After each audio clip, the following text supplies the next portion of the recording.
Welcome back, everybody. I have some updates and some exciting news. So let's get into the changes I've made this month. I've got the rear fender wells fitted.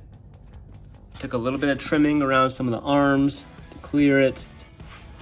There's a cutout for the shock. Just have to kind of center that as you form this barrel around here.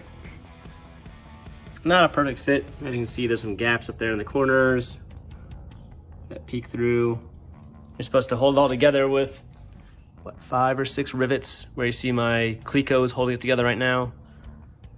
I don't want to permanently put this in yet, but I'm getting very close to.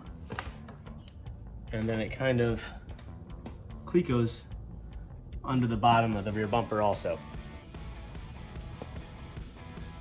So that's what the fender wells look like on the car. The edge also has some weather stripping to try and seal off to the body a little bit better. Again, not perfect, but respectable. One area I had to clear out a little bit more was for this brake hose.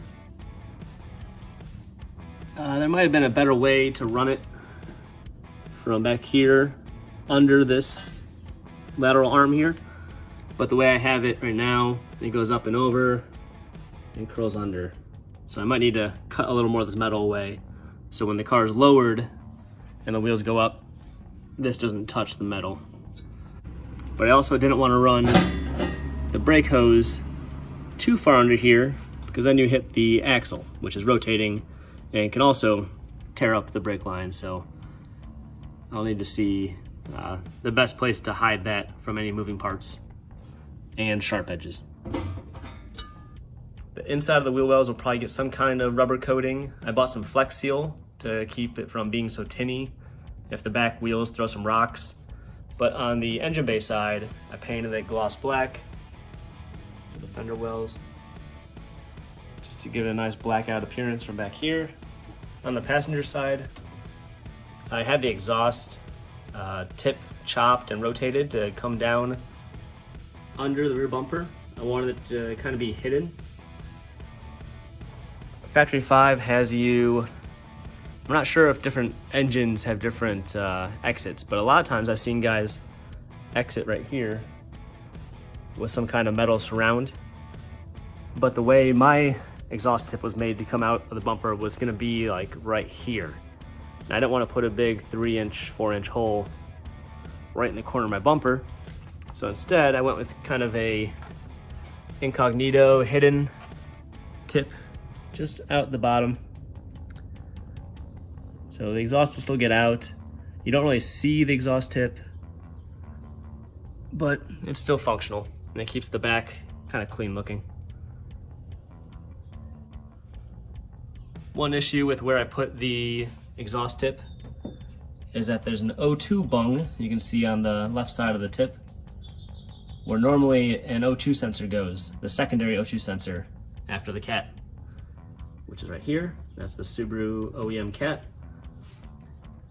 So I don't really have any room to put an O2 sensor. Some guys run without it. There's some rumors that the 06, 07 engines, I have an 07 engine, the WRX, actually uses the secondary O2 sensor for some minor fuel adjustments, which is the first time I've ever heard that. Typically the secondary sensor is just to prove and monitor that your cat is working.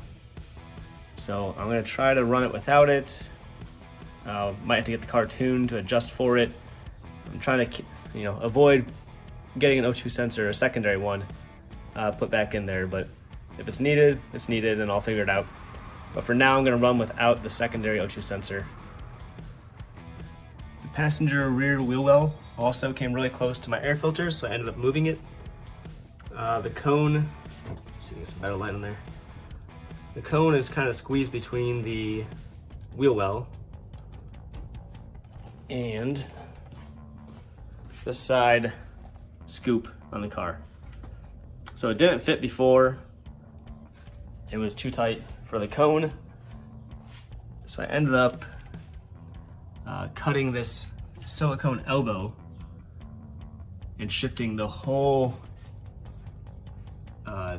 air filter and pipe toward the center line of the car. So more or less back toward the engine, kind of pulled it toward where I'm standing right now. And now it fits between those two to a nice big hollow area of the engine bay, and it'll still get fed some pretty fresh air from that side scoop. The car is just turned on to accessory right now, so the check engine light and oil light and all that's on. I'll start the car for you in a second, but I did have a few check engine lights come on, mainly for the emission system that I modified.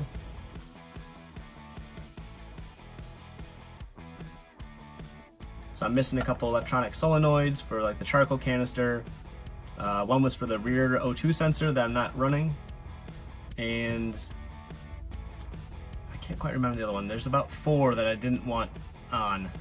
I called a tuner to try and turn off the engine light with the Cobb tuner that I bought, and apparently the Cobb Axis Sport tuner no longer supports turning off those emissions related check engine lights to be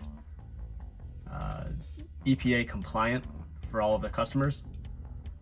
So according to my tuner that I talked to down here in Lexington, the only way to get rid of those was to go to a standalone, where he recommended the Haltech ECU. Seeing that I did not want to spend thousands of dollars on a brand new standalone ECU, I looked somewhere else on the forums, and a lot of guys were suggesting to use ROM Raider, which is an open source tuner online. Seems to be pretty popular for Subarus. So I read up on that, figured out how to run that program. I had to download several things and buy a $180 cable to connect my car to my computer.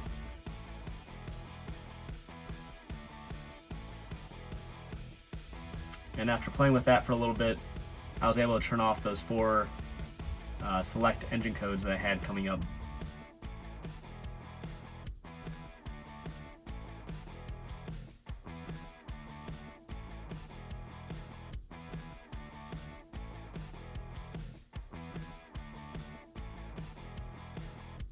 So when I start the car, I no longer have a check engine light related to my emission systems or the O2 sensor, anything that was lighting up those lights before.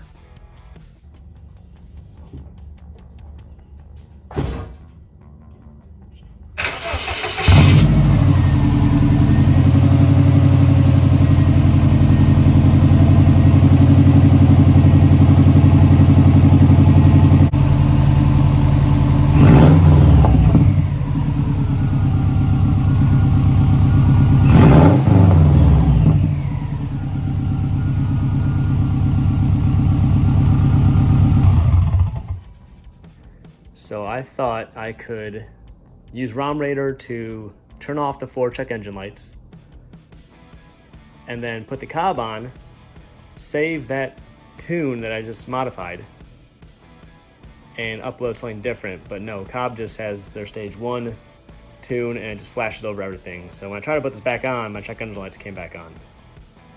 So for that reason, I just put the modified ROM Raider tune on here. So it is the stock Subaru tune with 4 codes turned off. And that's the only changes I made for now.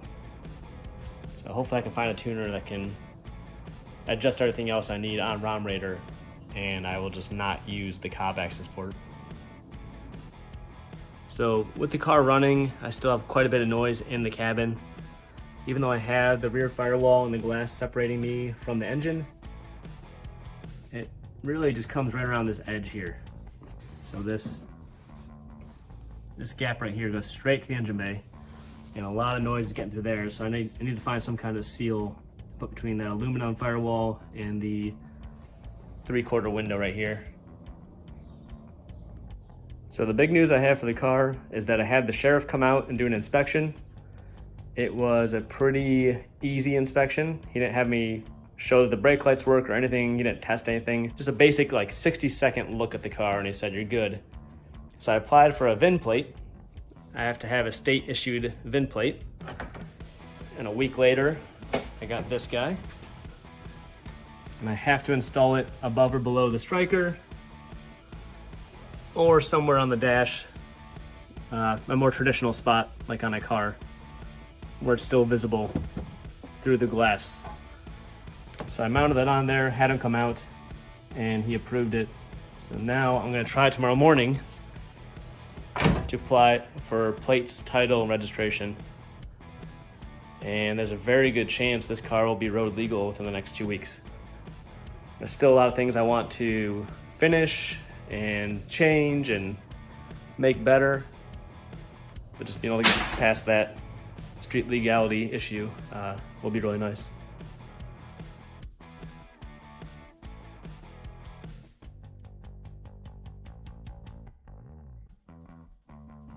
My biggest concern right now is still the turning radius of the car. I don't think it would make a lot of right-hand turns on some roads, and definitely not in parking lots. So once I get that improved or sorted out, I'm still investigating that. I will definitely get you guys some videos of the car on the road, and we'll get some more fun videos going of the car actually out in the wild, finally out of the garage. So please stay tuned, and thank you so much for following me this far. It has been quite a journey since October of 2020.